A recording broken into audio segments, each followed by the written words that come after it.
ഓം ശ്രീ ഗണേശായ നമ. ഓം ശ്രീ ഗണേശ ശാരദ ഗുരുഭ്യോ നമ. ഓം സദാശിവസമാരംഭാം ശങ്കരാചാര്യമധ്യമാം അസ്മദാചാര്യപര്യന്താം വന്ദേ ഗുരുപരമ്പരാം. ഓം ശിവം ശിവകരം ശാന്തം ശിവാത്മാനം ശിവോത്തമം ശിവമാർഗപ്രണേതാരം പ്രണതോസ്മി സദാശിവം. സർവമംഗളമാംഗല്യേ ശിവേ സർവാർത്ഥസാധികേ ശരണ്യേ ത്രംബകേ ഗൗരി നാരായണി നമോസ്തുതേ. ഓം ശ്രീ മഹാദേവ്യൈ നമ. ഓം ശ്രീ മഹാത്രിപുരസുന്ദര്യൈ നമ. ഓം ശ്രീ ലളിതാദേവ്യൈ നമ. ഹരി ഓം.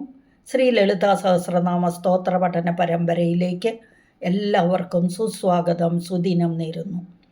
കഴിഞ്ഞ ക്ലാസ്സിൽ നമ്മൾ 115 വരെയുള്ള ശ്ലോകങ്ങൾ പഠിച്ചു.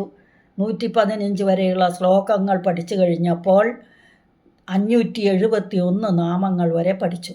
ഇന്ന് നമുക്ക് പഠിക്കേണ്ടത് 116 മുതൽ 120 വരെയുള്ള ശ്ലോകങ്ങൾ. ആദ്യം ശ്ലോകം വായിക്കാം. പരാശക്തി പരാനിഷ്ഠ പ്രജ്ഞാനഘനരൂപിണി മാധ്വീപാനാലസ മത്ത മാതൃകാവർണ്ണരൂപിണി മഹാകൈലാസനിലയ മൃണാളമൃദുദോർലത മഹനീയ ദയാമൂർത്തി മഹാസാമ്രാജ്യശാലിനി ആത്മവിദ്യ മഹാവിദ്യ ശ്രീവിദ്യ കാമസേവിത ശ്രീഷോഡശാക്ഷരീ വിദ്യ ത്രികൂട കാമകോടിക കടാക്ഷകിങ്കരീഭൂത കമലകോടിസേവിത ശിരസ്ഥിത ചന്ദ്രനിഭ ഫാലസ്തേന്ദ്രധനുപ്രഭ ഹൃദയസ്ഥാരി വിപ്രഖ്യ ത്രികോണാന്തരദീപിക ദാക്ഷായണി ദൈത്യഹന്ത്രി ദക്ഷയജ്ഞവിനാശിനി. ഇതാണ് ശ്ലോകങ്ങൾ. ഇനി ആദ്യത്തെ ശ്ലോകം എടുക്കാം. പരാശക്തി പരാനിഷ്ഠ പ്രജ്ഞാനഘനരൂപിണി മാധ്വീപാനാലസ മത്ത മാതൃകാവർണ്ണരൂപിണി. 6 നാമങ്ങളാണ് ഈ ശ്ലോകത്തിലുള്ളത്. പരാശക്തി, പരാനിഷ്ഠ, പ്രജ്ഞാനഘനരൂപിണി, മാധ്വീപാനാലസ, മത്ത, മാതൃകാവർണ്ണരൂപിണി. ഇനി ആദ്യത്തെ നാമം പരാശക്തി. ഏറ്റവും ശ്രേഷ്ഠമായ, പരാ എന്ന് പറഞ്ഞാൽ ശ്രേഷ്ഠ, ഏറ്റവും ശ്രേഷ്ഠം, ഏറ്റവും മുകളിലുള്ളത്, ഉത്കൃഷ്ടമായത് എന്നൊക്കെ അർത്ഥം. അപ്പോൾ ഏറ്റവും ഉത്കൃഷ്ടമായ, ഏറ്റവും ശ്രേഷ്ഠമായ ശക്തിയാണ് പരാശക്തി. ദ അൾട്ടിമേറ്റ്, ദ സുപ്രീം എന്നൊക്കെ പറയും ഇംഗ്ലീഷിൽ. അപ്പം ബാക്കിയുള്ളതൊക്കെ പരയല്ല, അപരയാണ്. അപ്പോൾ പരാശക്തി ഏറ്റവും ശ്രേഷ്ഠമായതോ അപരാശക്തിയോ ഏറ്റവും താഴെയുള്ളത്. അപ്പം മുഴുവൻ പ്രപഞ്ചത്തിൻ്റെയും ശക്തി ദേവിയാകുന്നു എന്നർത്ഥം. ദേവി സൂക്തത്തിൽ, അതായത് ദേവി മഹാത്മ്യം 5-ാം ദശകത്തിൽ 5-ാമത്തെ അധ്യായത്തിൽ നമ്മൾ ദേവി സൂക്തം പഠിക്കുമ്പോൾ അതിൽ യാ ദേവി സർവഭൂതേഷു ശക്തിരൂപേണ സംസ്ഥിത നമസ്തസ്യൈ നമസ്തസ്യൈ നമസ്തസ്യൈ നമോ നമ എന്ന് പറയും അല്ലേ ആ ശ്ലോകം. ഓരോ യാ ദേവി സർവഭൂതേഷു വിഷ്ണു രൂപേണ സംസ്ഥിത, യാ ദേവി സർവഭൂതേഷു ഭക്തിരൂപേണ സംസ്ഥിത, യാ ദേവി സർവഭൂതേഷു മാതൃരൂപേണ സംസ്ഥിത. ഇങ്ങനെ നമുക്ക് എന്തൊക്കെ രൂപത്തിൽ വേണോ ആ രൂപത്തിലെല്ലാം ഇരിക്കുന്ന ദേവിക്കായിക്കൊണ്ട് നമസ്കാരം നമസ്കാരം നമസ്കാരം എന്നാണത്. അപ്പം പരാശക്തി, ശക്തി ദേവിയാണെന്നുള്ളത് അതിൽ നിന്ന് മനസ്സിലായി. അപ്പം ശക്തി രൂപേണ സംസ്ഥിത. അപ്പം പരാശക്തി ഏറ്റവും ശ്രേഷ്ഠമായത് അല്ലെങ്കിൽ ഉത്കൃഷ്ടമായ ശക്തിയാണ് ദേവി. മുഴുവൻ പ്രപഞ്ചത്തിൻ്റെയും ശക്തിയായിരിക്കുന്നവൾ എന്നർത്ഥം. അടുത്ത നാമം പരാനിഷ്ഠ. പരാ അത് തന്നെ ശ്രേഷ്ഠമായ. നിഷ്ഠ, നിഷ്ഠ എന്ന് പറഞ്ഞാൽ ഉറച്ചതെന്നൊരു അർത്ഥമുണ്ട്. പിന്നെ സ്ഥിതി, നിഷ്ഠ, നിതരാം സ്ഥിതിയാണ് നിഷ്ഠ. ഇരിപ്പ് എന്നൊരു അർത്ഥം. പിന്നെ വ്രതം, വിശ്വാസം, സമാപ്തി എന്നൊക്കെ ഒത്തിരി അർത്ഥങ്ങളുണ്ട്. വ്രതം എന്നൊക്കെ അർത്ഥമുണ്ട്. അപ്പം ഇതിൻ്റെ എല്ലാം ആധാരഭൂതയായിരിക്കുന്നവളാണ് ദേവി. അതുകൊണ്ട് ദേവിക്ക് പേര് പരാനിഷ്ഠ. അപ്പോൾ ആ നിഷ്ഠയെ തന്നെ ബ്രഹ്മനിഷ്ഠ എന്നും ആത്മനിഷ്ഠ എന്നും ഒക്കെ പറയും. അപ്പോൾ ഈ എല്ലാ നിഷ്ഠയുടെ രൂപമായി ഇരിക്കുന്നവൾ, ശ്രേഷ്ഠമായ ഉത്കൃഷ്ടമായ ഉറച്ച വ്രതമായിരിക്കുന്ന, വിശ്വാസമായിരിക്കുന്ന, സമാപ്തിയായിരിക്കുന്ന എല്ലാത്തിനും ആധാരഭൂതയായിരിക്കുന്നവൾ എന്ന അർത്ഥത്തിൽ പരാനിഷ്ഠ എന്ന ദേവിക്ക് പേര്. ഇപ്പോൾ ബ്രഹ്മനിഷ്ഠയുണ്ട്, ആത്മനിഷ്ഠയുണ്ട്, എല്ലാം ഉണ്ട്. അതെല്ലാം ദേവി തന്നെ എന്നർത്ഥം. അടുത്ത നാമം പ്രജ്ഞാനഘനരൂപിണി. പ്രജ്ഞാനഘനരൂപിണി. ഘനം എന്ന് പറഞ്ഞാലോ പ്രജ്ഞാനം, പ്രകർഷേണ ജ്ഞാനം. അപ്പം പ്രകർഷേണ ജ്ഞാനം ഉള്ളവൾ, ശുദ്ധ ജ്ഞാനമൂർത്തിയാണ് ദേവി.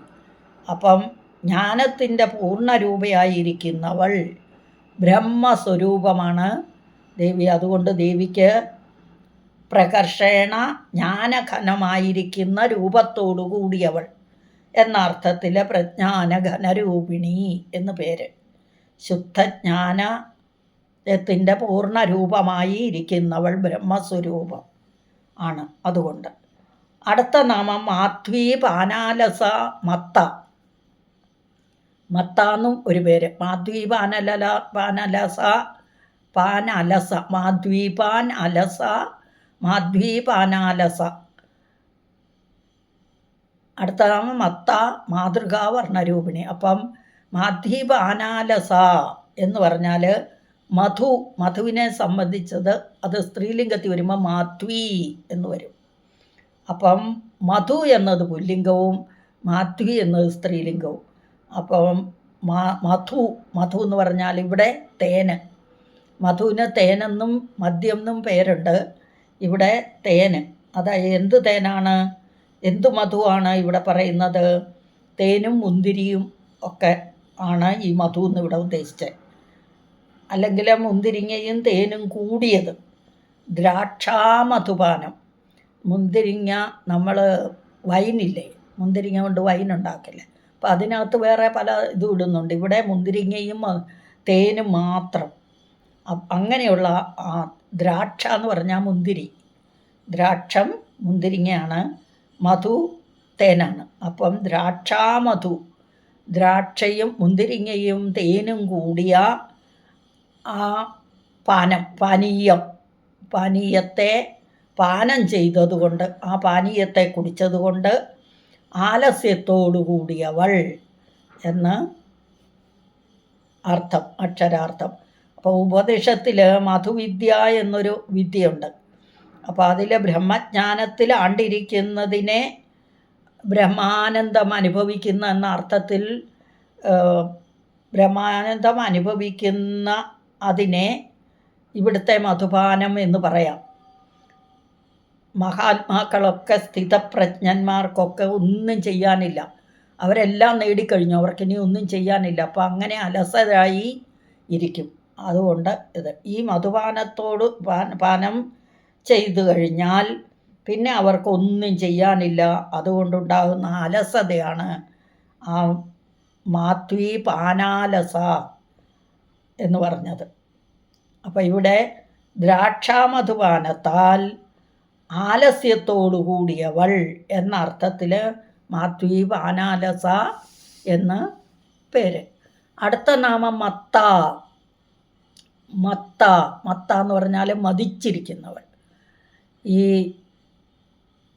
മുദം എന്ന് പറഞ്ഞാൽ ആനന്ദം. അപ്പോൾ ആത്മസ്വരൂപിണിയായി ഇരിക്കുന്നവൾ എന്നർത്ഥം. ആത്മസ്വരൂപത്തിലുള്ള ആനന്ദത്തിൽ മതിച്ചിരിക്കുന്നവൾ ദേവി, ആത്മനിർവൃതി പൂണ്ടവൾ. അതുകൊണ്ട് ദേവിക്ക് മത്ത എന്ന് പേര്. ഇനി അടുത്ത നാമം മാതൃകാവർണ്ണരൂപിണി. മാതൃകാരൂപത്തിൽ. ആ മാതൃക എന്ന് പറഞ്ഞാൽ വർണ്ണം എന്ന് പറഞ്ഞാൽ നിറം എന്നും അക്ഷരം എന്നും ഒക്കെ അർത്ഥമുണ്ട്. അപ്പം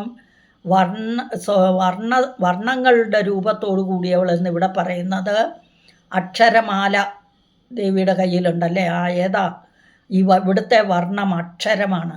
ആ മുതൽ ഇക്ഷ വരെയുള്ള അക്ഷരം മാലയാക്കി ദേവി ധരിച്ചിരിക്കുന്നു. ആ രൂപത്തിലിരിക്കുന്നവൾ അതും ദേവിയാണ്. അപ്പോൾ ആ രൂപത്തിലിരിക്കുന്നവൾ എന്നർത്ഥം. ദേവി ശബ്ദത്തിലൂടെ പ്രകടമാകുന്നു, ശബ്ദബ്രഹ്മമയിയായിട്ട് ഇരിക്കുന്നു. അപ്പോൾ ഓരോ അക്ഷരവും ദേവിയുടെ വിഭൂതികളാണ്. നമ്മൾ പഠിച്ചു ഇല്ലേ, കാ മുതൽ ഇക്ഷ വരെയുള്ള അക്ഷരങ്ങളുടെ, ആ മുതൽ ഇക്ഷ വരെയുള്ള അക്ഷരങ്ങളുടെ 51 അക്ഷരങ്ങളുടെയും ഓരോ അക്ഷരങ്ങൾക്ക് ഓരോ ദേവതമാർ, എല്ലാ ദേവതമാരും ദേവിയെ സേവിച്ചുകൊണ്ടിരിക്കുന്നു. പഠിച്ചു കഴിഞ്ഞാണ്. അപ്പം മാതൃകാ വർണ്ണരൂപിണി എന്ന് ദേവിക്ക് പേര്. മാതൃകാ രൂപം, മാതൃകാ വർണ്ണങ്ങളുടെയൊക്കെ രൂപത്തോടു കൂടിയവൾ. അപ്പോൾ ഈ ശ്ലോകം പരാശക്തി പരാനിഷ്ഠ പ്രജ്ഞാനഘനരൂപിണി മാധ്വീപാനാലസ മത്ത മാതൃകാവർണ്ണരൂപിണി. അടുത്ത ശ്ലോകം മഹാകൈലാസനിലയ മൃണാളമൃദുദോർലത മഹനീയ ദയാമൂർത്തി മഹാസാമ്രാജ്യശാലിനി. ഇവിടെ മഹാകൈലാസനിലയ, മഹാകൈലാസ നിലയനമാക്കിയവൾ എന്ന് പറഞ്ഞാലോ, ഇവിടത്തെ കൈലാസം, നമ്മുടെ കൈലാസം വേറെയുണ്ട്. ഇവിടുത്തെ കൈലാസം എന്ന് പറയുന്നത് നമ്മളുടെ ശ്രേഷ്ഠമായ സ്ഥാനം, മഹാദേവൻ വസിക്കുന്ന സ്ഥാനം. മഹാദേവനോടുകൂടി ശ്രേഷ്ഠമായ സ്ഥാനത്ത്, അതായത് കൈലാസത്ത് വസിക്കുന്നവൾ. നമ്മളുടെ കുണ്ടലിനി ഉപാസന രീതി നമ്മൾ പഠിച്ചു മുഴുവനും അല്ലേ. അതിനകത്ത് ഈ ഓരോ അക്ഷരങ്ങൾക്ക് ഓരോ ദേവിമാരാന്ന് പറഞ്ഞു. ഏറ്റവും മുകളിലുള്ള സഹസ്രാരദള പത്മത്തിലെ ബിന്ദുവിൽ ബ്രഹ്മരന്ധ്രം എന്ന് പറയുന്ന സ്ഥലത്ത്, അതിനെ കൈലാസം എന്ന് പറയുന്നു. ആ ബിന്ദു സ്ഥാനത്തെ കൈലാസം എന്ന് പറയുന്ന ആ കൈലാസത്തിൽ വാസം ചെയ്യുന്നവൾ, വസിക്കുന്നവൾ, അല്ലെങ്കിൽ ആ സഹസ്രാരദള പത്മത്തിലെ ബിന്ദുവിൽ നിലയനം ചെയ്തിരിക്കുന്നവൾ, നിലയനം ചെയ്തിരിക്കുന്നവൾ മഹാകൈലാസ നിലയ എന്ന്. അടുത്ത നാമം മൃണാള മൃദുദോർലത. ദോഹോ എന്ന് പറഞ്ഞാൽ 2 കൈകൾ എന്നർത്ഥം. ദോഹോ. അപ്പം മൃണാളം താമരവള്ളിയാണ്, താമരവളയം. ആ താമരവളയത്തെയാണ് മൃണാളം എന്ന് പറയുന്നത്. മൃണാള മൃദു എന്ന് പറഞ്ഞാൽ മൃദുവായത്, സോഫ്റ്റായത്. ദോഹോ 2 കൈകൾ, ലത വള്ളി. അപ്പോൾ താമരവളയം പോലെ മൃദുവായ വള്ളികളെ പോലെയുള്ള കൈത്തണ്ടകളോട് കൂടിയവൾ എന്ന് പറഞ്ഞാലോ, ആ ദേവിയുടെ സ്ഥൂല രൂപത്തിലുള്ള കൈകളെയാണ് വർണ്ണിച്ചത്. അപ്പോൾ താമരവളയം പോലെ മൃദുവായ വള്ളി പോലെയുള്ള കൈത്തണ്ടകളോട് കൂടിയവൾ എന്നർത്ഥം. അടുത്ത നാമം മഹനീയ. മഹനീയ, പൂജിക്കപ്പെടുവാൻ യോഗ്യതയുള്ളവൾ, സർവരാലും പൂജിക്കപ്പെടുന്നവൾ. ദേവന്മാരെല്ലാവരും, എല്ലാ ദേവന്മാരാലും ഋഷിമാരാലും എല്ലാവരാലും പൂജനീയയാണ് ദേവി. അതുകൊണ്ട് ദേവിക്ക് മഹനീയ എന്ന് പേര്. കരുണാസാഗരാണ് ദേവി, കരുണാരസസാഗരം. അപ്പം മഹനീയ എന്ന് ദേവിക്ക് പേര്. പൂജിക്കപ്പെടുവാൻ, എല്ലാവരാലും പൂജിക്കപ്പെടുവാൻ യോഗ്യതയുള്ളവൾ എന്നർത്ഥം. അടുത്ത നാമം ദയാമൂർത്തി. ദയയുടെ മൂർത്തിയായിട്ടുള്ളവൾ, മറ്റുള്ളവരുടെ ദുഃഖത്തിൽ സഹതപിച്ച് സഹായിക്കുന്നവരെയെല്ലാം കരുണാമൂർത്തിമാരാണ്. അപ്പം മറ്റുള്ളവരുടെ ദുഃഖത്തിൽ സഹതപിച്ച് അവരെ സഹായിക്കുന്നവരെല്ലാം കരുണാമൂർത്തിമാർ. അപ്പോൾ ദേവി ലോകത്തിൻ്റെ മുഴുവനും അമ്മയാണ്. അപ്പോൾ ദേവിക്ക് തൻ്റെ മക്കളോട് കരുണയും ദയയും സ്നേഹവും ഒക്കെ ഉണ്ടാവില്ലേ. അപ്പോൾ അതുകൊണ്ട് ദയാമൂർത്തിയാണ് ദേവി. ദേവിക്ക് പേര് ദയാമൂർത്തി. അടുത്ത നാമം മഹാസാമ്രാജ്യശാലിനി. ലോകങ്ങളെ മുഴുവൻ നിയന്ത്രിക്കുന്ന, അല്ലെങ്കിൽ ലോകമാകുന്ന സാമ്രാജ്യത്തെ ലീലയായി നിയന്ത്രിക്കുന്നവൾ എന്ന അർത്ഥത്തിൽ മഹാസാമ്രാജ്യശാലിനി. ഇനി അതിൻ്റെ പാഠഭേദം ചില പുസ്തകങ്ങളിൽ ദായിനി എന്നുണ്ട്. ഈ ശാലിനി എന്നുള്ളിടത്ത് ദായിനി എന്ന്, അത് ദാനം ചെയ്യുന്നവൾ. അപ്പോൾ ദേവി തൻ്റെ ഭക്തന്മാർക്ക് ആത്മജ്ഞാനത്തെ ദാനം ചെയ്ത് നമ്മളെയും സമ്രാട്ടുകളാക്കി മാറ്റുന്നു. അതുകൊണ്ട് ദേവിക്ക് മഹാസാമ്രാജ്യശാലിനി എന്ന് പേര്. നമ്മുടെ നോർത്ത് ഇന്ത്യയിൽ സന്യാസിമാരെ മഹാരാജ് എന്നാണ് വിളിക്കുന്നത്. അപ്പം മഹാസാമ്രാജ്യവതി അല്ലേ? അപ്പം മഹാസാമ്രാജ്യശാലിനിയാണ് ദേവി. ഈ ശ്ലോകത്തിൽ കൈലാസ നിലയ, കൈലാസം നിലയനമാക്കിയവൾ അല്ലെങ്കിൽ കൈലാസത്തിൽ വസിക്കുന്നവൾ. മൃണാള മൃദുദോർലത, താമര വളയം പോലെ മൃദുവായ വള്ളി പോലെയുള്ള കൈത്തണ്ടകളോടുകൂടിയവൾ. മഹനീയ, പൂജിക്കപ്പെടുവാൻ യോഗ്യതയുള്ളവൾ. ദയാമൂർത്തി, ദയയുടെ മൂർത്തിയായിട്ടുള്ളവൾ. മഹാസാമ്രാജ്യശാലിനി, ലോകങ്ങളെ മുഴുവൻ നിയന്ത്രിക്കാൻ ലീലയായിട്ട് നിയന്ത്രിക്കുന്നവൾ എന്നും തൻ്റെ ഭക്തന്മാർക്ക് ആത്മജ്ഞാനത്തെ നൽകി സാമ്രാട്ടുകളാക്കി മാറ്റുന്നതുകൊണ്ടും ദേവിക്ക് മഹാസാമ്രാജ്യശാലിനി എന്ന് പേര്. മഹാകൈലാസ നിലയ മൃണാള മൃദുദോർലത മഹനീയ ദയാമൂർത്തി മഹാസാമ്രാജ്യശാലിനി. അടുത്ത ശ്ലോകം.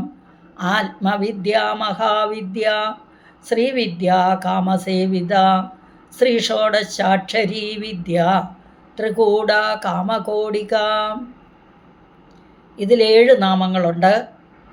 ആത്മവിദ്യ, മഹാവിദ്യ, ശ്രീവിദ്യ, കാമസേവിത, ശ്രീഷോഡശാക്ഷരീ വിദ്യ, ത്രികൂട കാമകോടിക. ആത്മവിദ്യ ആദ്യത്തെ നാമം. 7 നാമങ്ങൾ. ആത്മവിദ്യ, മഹാവിദ്യ, ശ്രീവിദ്യ, കാമസേവിത, ശ്രീഷോഡശാക്ഷരീ വിദ്യ, ത്രികൂട കാമകോടിക. ആദ്യത്തെ നാമം ആത്മവിദ്യ. ആത്മസ്വരൂപത്തെ അറിയാൻ കഴിയുന്ന വിദ്യ, അത് ബ്രഹ്മവിദ്യ എന്ന് പറയും. ബ്രഹ്മവിദ്യാ സ്വരൂപിണിയാണ് ദേവി. ഇനി ഈ ഗായത്രി മന്ത്രത്തിലൊക്കെ സന്യാസിമാർക്കായിട്ട് ഉപദേശിക്കുന്ന ഒരു തുരീയ ഗായത്രി എന്നൊരു 4-ാം പാദമുണ്ട്. അപ്പോൾ അതിനെ ആത്മവിദ്യ എന്ന് പറയുന്നുണ്ട്. ഇവിടെ ആത്മവിദ്യ, ആത്മസ്വരൂപത്തെ അറിയാൻ കഴിയുന്ന വിദ്യ എന്നർത്ഥം. അടുത്ത നാമം മഹാവിദ്യ. മഹാവിദ്യ, താൻ തന്നെ ബ്രഹ്മമെന്ന് സ്ഥാപിക്കുന്ന വിദ്യ. എന്താ അത്? നവാക്ഷരി മഹാമന്ത്രത്തെ മഹാവിദ്യ എന്ന് പറയാം. വനദുർഗാ മന്ത്രവും മഹാവിദ്യയാണ്. അപ്പോൾ ഏറ്റവും മഹത്തായ വിദ്യാസ്വരൂപിണിയായിരിക്കുന്നവൾ എന്ന അർത്ഥത്തിൽ മഹാവിദ്യ എന്ന് ദേവിക്ക് പേര്. അടുത്ത നാമം ശ്രീവിദ്യ. ഏറ്റവും ശ്രേഷ്ഠമായ മന്ത്രമാണ് പഞ്ചദശാക്ഷരി മന്ത്രം. അപ്പോൾ 15 അക്ഷരം വരും. അതിനെ 3 കൂടങ്ങളായിട്ട് തിരിച്ചിരിക്കുന്നു. ആദ്യത്തെ കൂടം വാഗ്ഭവകൂടം, രണ്ടാമത്തേത് മധ്യകൂടം, മൂന്നാമത്തെ ശക്തികൂടം. ഇങ്ങനെ 3 കൂടങ്ങളായിട്ട് തിരിച്ചിട്ടുണ്ട്. അതായത് ആദ്യത്തെ വാഗ്ഭവകൂടം 5 അക്ഷരവും, മധ്യകൂടം 6 അക്ഷരങ്ങളും, ശക്തികൂടത്തിൽ 4 അക്ഷരങ്ങളും. അപ്പം ഇതിനെയാണ് ശ്രീവിദ്യാമന്ത്രം എന്ന് പറയുന്നത്. അപ്പോൾ വളരെ രഹസ്യമാണ് ഈ മന്ത്രം. അതുകൊണ്ട് ആരും വ്യാഖ്യാനിക്കാറൊന്നുമില്ല. ആദ്യ പടികളൊക്കെ കഴിഞ്ഞവർക്ക് മാത്രമേ വ്യാഖ്യാനിക്കാൻ പറ്റുള്ളൂ. നമ്മളതിൻ്റെ അടുത്ത് പോലും പോയിട്ടില്ല. അതുകൊണ്ട് നമ്മൾക്ക് ഒത്തിരി ഒന്നും ആലോചിക്കുകയും വ്യാഖ്യാനിക്കുകയും വേണ്ട. അപ്പം ഇവിടെ രാജവിദ്യ എന്നും പറയാം. അപ്പോൾ സൗന്ദര്യലഹരിയിൽ 32-ാമത്തെ ശ്ലോകത്തിൽ പറയുന്നുണ്ട്,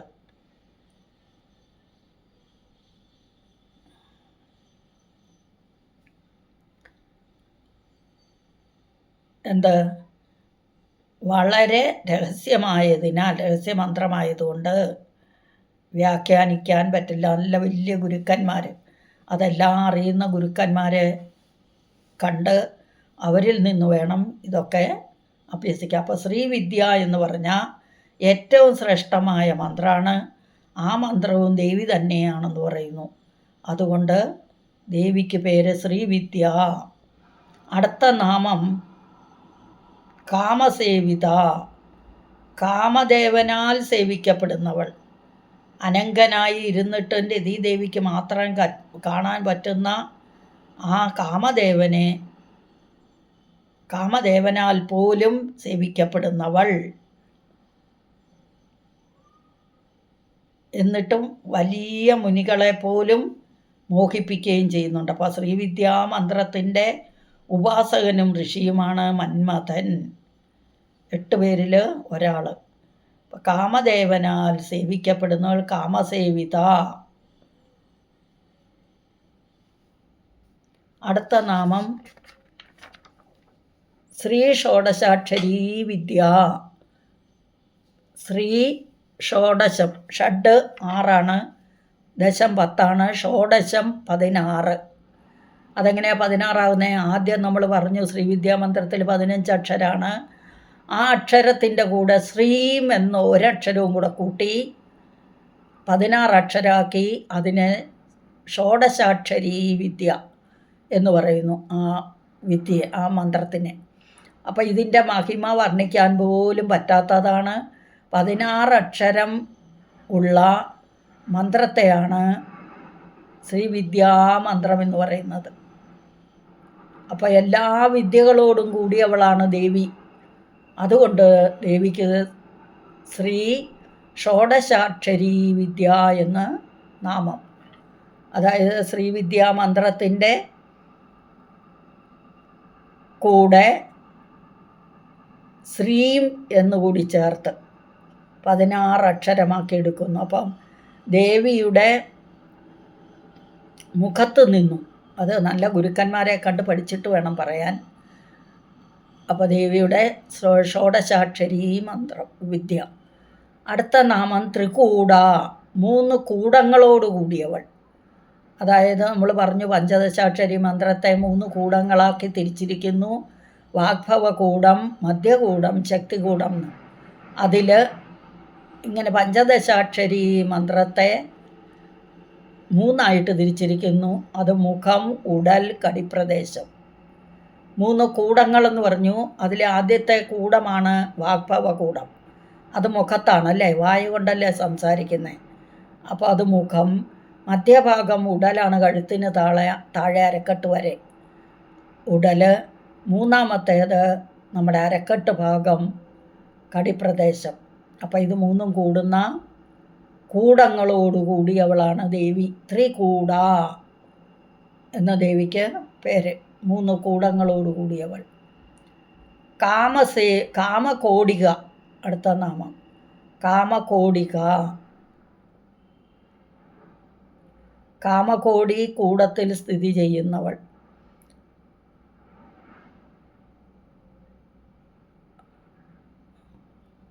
അപ്പോൾ കാമകോടി കൂടത്തിൽ സ്ഥിതി ചെയ്യുന്നവൾ മഹാദേവ പത്നി എന്നർത്ഥം. കാമകോടിയ. ഈ ശ്ലോകത്തിൽ ആത്മവിദ്യ, ആത്മസ്വരൂപത്തെ അറിയാൻ കഴിയുന്ന വിദ്യ, മഹാവിദ്യ, താൻ തന്നെ ബ്രഹ്മമാണെന്നറിയുന്ന വിദ്യ, നവാക്ഷരി മഹാമന്ത്രം. ശ്രീവിദ്യ ഏറ്റവും ശ്രേഷ്ഠമായ മന്ത്രമാണ് പഞ്ചദശാക്ഷരി മന്ത്രം. അതിനെ 3 കൂടങ്ങളാക്കി തിരിച്ചിരിക്കുന്നു. ശ്രീവിദ്യ എന്ന് അത് വാഗ്ഭവകൂടം, മധ്യകൂടം, ശക്തികൂടം എന്ന് 3 തിരിച്ചിരിക്കുന്നു. അത്യന്ത രഹസ്യമായതുകൊണ്ട് വിവരിക്കുന്നില്ല. കാമസേവിത, കാമദേവനാൽ സേവിക്കപ്പെടുന്നവൾ. അനങ്കനായിരുന്നിട്ട് സതീദേവിക്ക് മാത്രം കാണാൻ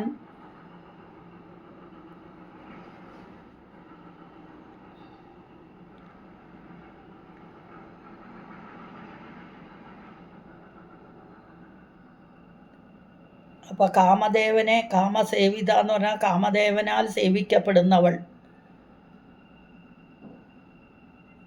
അനങ്കൻ, അംഗമില്ലാതെ ഇരുന്നിട്ടും രതീദേവിക്ക് മാത്രം കാണാൻ പറ്റുന്ന രീതിയിൽ മഹാദേവൻ ദേവിയുടെ അനുഗ്രഹത്താൽ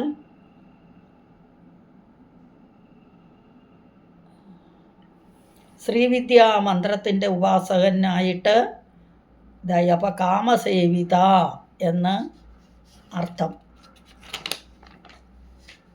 കാമദേവനാലും ദേവന്മാരാലും എല്ലാവരാലും സേവിക്കപ്പെടേണ്ടവളാണ് ദേവി. അതുകൊണ്ട് ശ്രീ ഷോഡശാക്ഷരി വിദ്യ, 15 അക്ഷരത്തിൻ്റെ കൂടെ ശ്രീം എന്നും കൂടി ചേർത്ത് 16 അക്ഷരം വരുന്ന മന്ത്രമായിട്ട് ശ്രീ ഷോഡശാക്ഷരം അക്ഷരീ വിദ്യ. അടുത്തത് ത്രികൂട, 3 കൂടങ്ങളോട് കൂടിയവൾ. വാഗ്ഭവകൂടം, മധ്യകൂടം, ശക്തികൂടം, ഇങ്ങനെ 3 കൂടങ്ങളോട് കൂടിയവൾ എന്ന അർത്ഥം. അടുത്ത നാമം കാമകോടിക, കാമകോടി കൂട്ടത്തിൽ സ്ഥിതി ചെയ്യുന്നവൾ. കാമകോടി എന്ന കൂടത്തിൽ സ്ഥിതി ചെയ്യുന്നവൾ, മഹാദേവ പത്നി എന്ന് അർത്ഥം. അപ്പം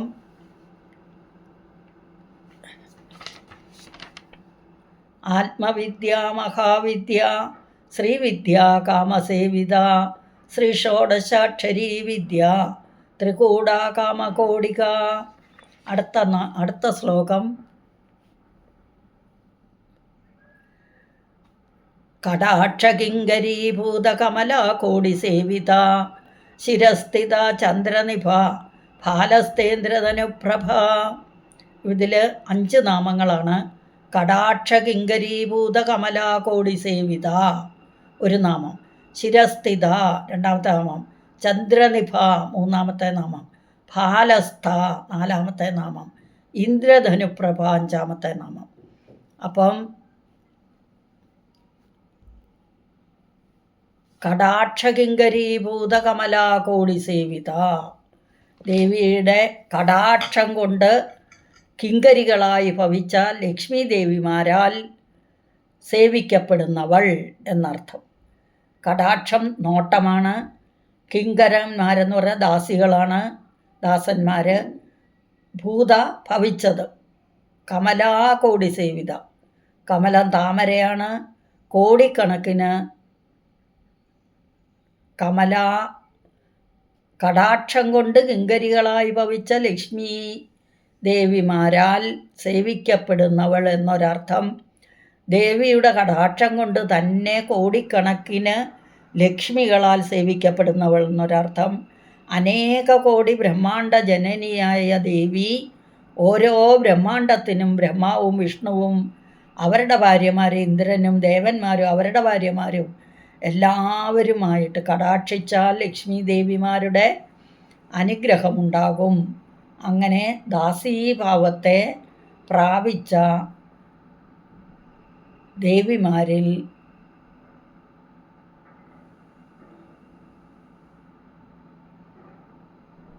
നിതരാം സേവിക്കപ്പെടുന്നവൾ, കിങ്കരികളായി ഭവിച്ചവൾ എന്നൊക്കെ അർത്ഥം. അടുത്ത നാമ ശിരസ്ഥിത, ശിരസിൽ സ്ഥിതി ചെയ്യുന്നവൾ. ശിരസിൽ മൂർധാവിൽ സഹസ്രാരദള പത്മത്തിൽ, മധ്യഭാഗത്തിൽ ബിന്ദുവിൽ, ബ്രഹ്മരന്ധ്രത്തിൽ ശിവനോടുകൂടി വസിക്കുന്നു. അതുകൊണ്ട് അപ്പം ശരീരമാകുന്ന ശിവനോടുകൂടി വസിക്കുന്നു. ശരീരമാകുന്ന ചക്രത്തിൽ ബ്രഹ്മരന്ധ്രത്തിൽ രഹസ്യമായി വിഹരിക്കുന്നു എന്ന് സൗന്ദര്യലഹരിയിലും പറയുന്നുണ്ട്. അപ്പം ശിരസ്ഥിത, ശിരസിൽ സ്ഥിതി ചെയ്യുന്നവൾ. അടുത്ത നാമം ചന്ദ്രനിഭ, ചന്ദ്രനോട് തുല്യമായവൾ, ചന്ദ്രൻ്റെ പ്രഭയോടുകൂടി പ്രകാശിക്കുന്നവൾ. ഫാലസ്ഥ, ഫാലം നെറ്റിയാണ്, നെറ്റിയിൽ സ്ഥിതി ചെയ്യുന്നവൾ.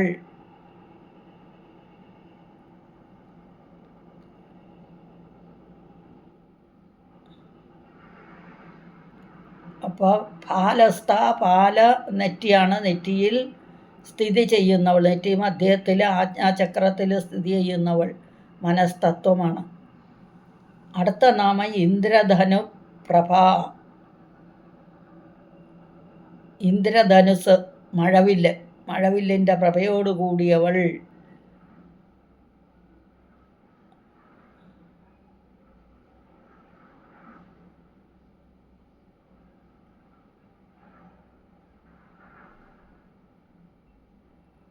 അടുത്ത നാമം ഇന്ദ്രധനുപ്രഭ, ഇന്ദ്രധനുസ് മഴവില്ലിൻ്റെ പ്രഭയോടുകൂടിയവൾ. മഴവില്ലിൻ്റെ പ്രഭ, അതായത് അർദ്ധചന്ദ്രാകൃതിയിൽ പ്രകാശിക്കുന്നവളാണ് ദേവി. ഇന്ദ്രധനുസ് മഴവില്ലാണ്, മഴവില്ലിൻ്റെ പ്രകാശത്തോടു കൂടിയവൾ. അപ്പം ഈ ശ്ലോകത്തിൽ കടാക്ഷ കിങ്കരീഭൂത കമലാകോടി സേവിത, ദേവി കടാക്ഷങ്ങൾ കൊണ്ട് മാത്രം ദേവിയുടെ വിഭൂതികളെ ഒന്ന് നോക്കിയാൽ മതി, വിഭൂതികൾ ജനിക്കും. അപ്പോൾ അതെല്ലാം ലക്ഷ്മിമാരാണ്. ആ ലക്ഷ്മിമാരാലെല്ലാം നിതരാം സേവിയതയാണ് ദേവി. അതുകൊണ്ട് ദേവിക്ക് കടാക്ഷ കിങ്കരീഭൂത കമലാകോടി സേവിത. അടുത്ത ശിരസ്ഥിത, ശിരസിൽ സ്ഥിതി ചെയ്യുന്നവൾ. ചന്ദ്രനിഭ, ചന്ദ്രനോട് തുല്യമായവൾ, അല്ലെങ്കിൽ ചന്ദ്രനെ പോലെ പ്രകാശിക്കുന്നവൾ. ഫാലസ്ഥ, ഫാലം നെറ്റിയാണ്, നെറ്റിയിൽ ഭ്രൂമധ്യത്തിൽ ആജ്ഞാചക്രത്തിൽ സ്ഥിതി ചെയ്യുന്നവൾ എന്നർത്ഥം. അടുത്തത് ഇന്ദ്രധനുപ്രഭ, ഇന്ദ്രധനുസിൻ്റെ പ്രഭയോടുകൂടിയവൾ, മഴവില്ലിൻ്റെ പ്രഭയോടുകൂടിയവൾ എന്നർത്ഥം. അപ്പം ഈ ശ്ലോകം കടാക്ഷകിങ്കരീഭൂത കമലാകോടി സേവിത ശിരസ്ഥിത ചന്ദ്രനിഭ ഫാലസ്തേന്ദ്രധനുപ്രഭ. അടുത്ത ശ്ലോകം ഹൃദയസ്ഥാരവിപ്രഖ്യ ത്രികോണാന്തരദീപിക ദാക്ഷായണീ ദൈത്യഹന്ത്രി ദക്ഷയജ്ഞവിനാശിനി. 6 നാമങ്ങളുണ്ട്. ഹൃദയസ്ഥ, രവിപ്രഖ്യ, ത്രികോണാന്തരദീപിക, ദാക്ഷായണി, ദൈത്യഹന്ത്രി, ദക്ഷയജ്ഞവിനാശിനി. ആദ്യത്തെ നാമം ഹൃദയസ്ഥ, ഹൃദയത്തിൽ സ്ഥിതി ചെയ്യുന്നവൾ, സർവചരാചരങ്ങളുടെയും ഹൃദയത്തിൽ സ്ഥിതി ചെയ്യുന്നവൾ ദേവി. ഹൃദയം എന്ന് പറഞ്ഞാൽ സെൻറ്റർ, കേന്ദ്രം. അനാഹത ചക്രത്തിൽ സൂര്യമണ്ഡലത്തിൽ സ്ഥിതി ചെയ്യുന്നവൾ, സൂര്യനെ പോലെ തേജസ്സോടുകൂടി സ്ഥിതി ചെയ്യുന്നവൾ. ഖ്യാതി, പ്രകാശം. ഇവിടെ പ്രകാശം എന്നർത്ഥം ഖ്യാതിക്ക്. യശസ്, തേജസ് എന്നൊക്കെ അർത്ഥമുണ്ട്. അപ്പോൾ ഹൃദയസ്ഥ, ഹൃദയത്തിൽ സ്ഥിതി ചെയ്യുന്നവൾ.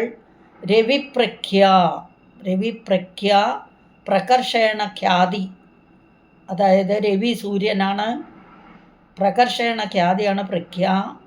അപ്പം സൂര്യനെ പോലെ തേജസ്സോടുകൂടി സ്ഥിതി ചെയ്യുന്നവൾ, പ്രകാശിക്കുന്നവൾ എന്നർത്ഥം. അടുത്ത നാമം ത്രികോണാന്തരദീപിക, മൂലാധാര പത്മത്തിൽ മധ്യകൂടത്തിലുള്ള ത്രികോണത്തിൻ്റെ മധ്യത്തിൽ അഗ്നിജ്വാലയായി പ്രവർത്തിക്കുന്നവൾ, ത്രികോണാന്തരദീപിക. അപ്പോൾ ഈ ശ്ലോകം ത്രികോണാന്തരദീപിക ദാക്ഷായണി, അടുത്ത നാമം. അപ്പം ത്രികോണാന്തരദീപ മൂലാധാര പത്മത്തിൽ മധ്യത്തിലുള്ള ത്രികോണത്തിൽ മധ്യത്തിൽ അഗ്നിജ്വാലയായി പ്രകാശിക്കുന്നവൾ, ത്രികോണാന്തരദീപിക. ദീപിക വിളക്ക്, വിളക്ക്, ജ്വാല എന്നൊക്കെ അർത്ഥം.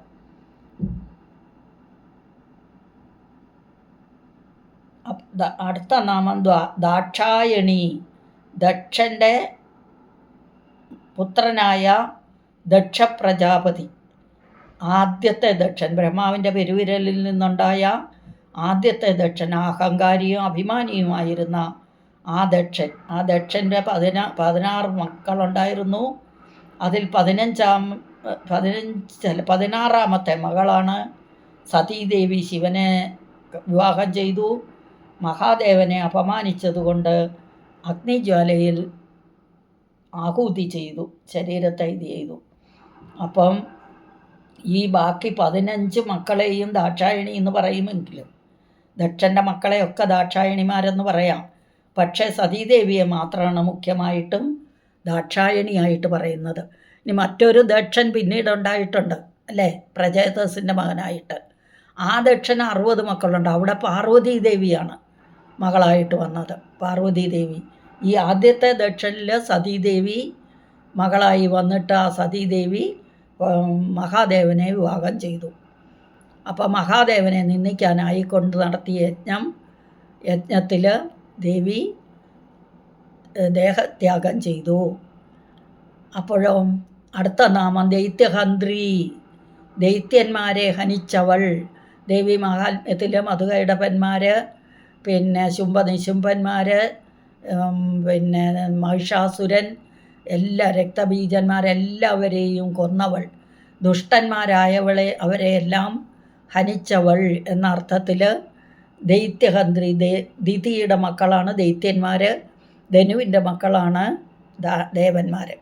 അപ്പോൾ ഈ ദൈത്യന്മാരെന്ന് പറഞ്ഞാൽ അസുരന്മാരെ കൊന്നവൾ എന്നർത്ഥം. ദക്ഷയജ്ഞ വിനാശിനി, ദക്ഷ എൻ്റെ യജ്ഞത്തെ നശിപ്പിച്ചവൾ. ആക്ച്വലി ദക്ഷൻ്റെ യജ്ഞത്തെ ദേവിയാണോ നശിപ്പിച്ചത്? അല്ല.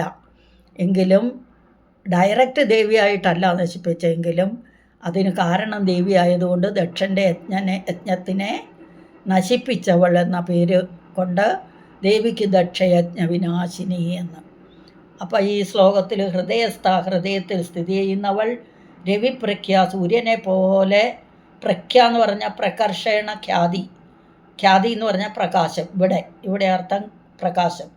അപ്പം പ്രകാശത്തോടു കൂടിയവൾ, തേജസ്, ഓജസ്, യശസ് ഒക്കെ ഉള്ളവൾ. അപ്പോൾ രവിപ്രഖ്യ. അടുത്തത് ത്രികോണാന്തര ദീപിക. അപ്പം ഇവിടെ ഈ രവിപ്രഖ്യ എന്നുള്ളത് മണിപ്പൂരകവും സ്വാധിഷ്ഠാനവും വിട്ട് അടുത്ത ചക്രത്തിലേക്ക് പോകുന്ന വഴിയാണ്. അപ്പോൾ സൂര്യനെ പോലെ തേജസ്സോടു കൂടിയവൾ എന്ന് നമുക്ക് പറയാം. അടുത്ത നാമം ത്രികോണാന്തര ദീപിക. മൂലാധാര പത്മത്തിൽ മധ്യത്തിലുള്ള ത്രികോണമധ്യത്തിൽ അഗ്നിജ്വാലയായി പ്രകാശിക്കുന്നവൾ. ദാക്ഷായണി, ദക്ഷൻ്റെ പുത്രി. സതീദേവിയുടെ പേരാണ് ദാക്ഷായണി. ദൈത്യഹന്ത്രി, ദൈത്യന്മാരെ ഹനിച്ചവൾ. ദക്ഷയജ്ഞ വിനാശിനി, ദക്ഷൻ്റെ യജ്ഞത്തിനെ നശിപ്പിച്ചവൾ. അപ്പോൾ ഈ ശ്ലോകം ഹൃദയസ്ഥാരവിപ്രഖ്യ ത്രികോണാന്തര ദീപിക ദാക്ഷായണി ദൈത്യഹന്ത്രി ദക്ഷയജ്ഞ വിനാശിനി. ഇനി മുഴുവൻ ശ്ലോകങ്ങളൊന്നും കൂടി ചൊല്ലാം. പരാശക്തി പരാനിഷ്ഠ പ്രജ്ഞാനഘനരൂപിണി മാധ്വീപാനാലസാമത്ത മാതൃകാവർണ്ണരൂപിണി മഹാകൈലാസനിലയ മൃണാളമൃദുദോർലത മഹനീയ ദയാമൂർത്തി മഹാസാമ്രാജ്യശാലിനി ആത്മവിദ്യ മഹാവിദ്യ ശ്രീവിദ്യ കാമസേവിത ശ്രീഷോഡശാക്ഷരീ വിദ്യ ത്രികൂട കാമകോടിക കടാക്ഷകിങ്കരീഭൂത കമലാകോടിസേവിത ശിരസ്ഥിത ചന്ദ്രനിഭ ഫാലസ്തേന്ദ്രധനുപ്രഭ ഹൃദയസ്ഥാരവിപ്രഖ്യ ത്രികോണാന്തര ദീപിക ദാക്ഷായണി ദൈത്യഹന്ത്രി ദക്ഷയജ്ഞ വിനാശിനി. ഓം സകലം ശ്രീലളിതാദേവ്യാർപ്പണമസ്തു. ഹരി ഓം. അടുത്ത ക്ലാസ്സിൽ അടുത്ത ദിവസം വരും വരേക്കും ഹരി ഓം. നാരായണ അമേ നാരായണ. അപരാധ സഹസ്രാണി ക്രിയന്തേ കർണിശമ്മയ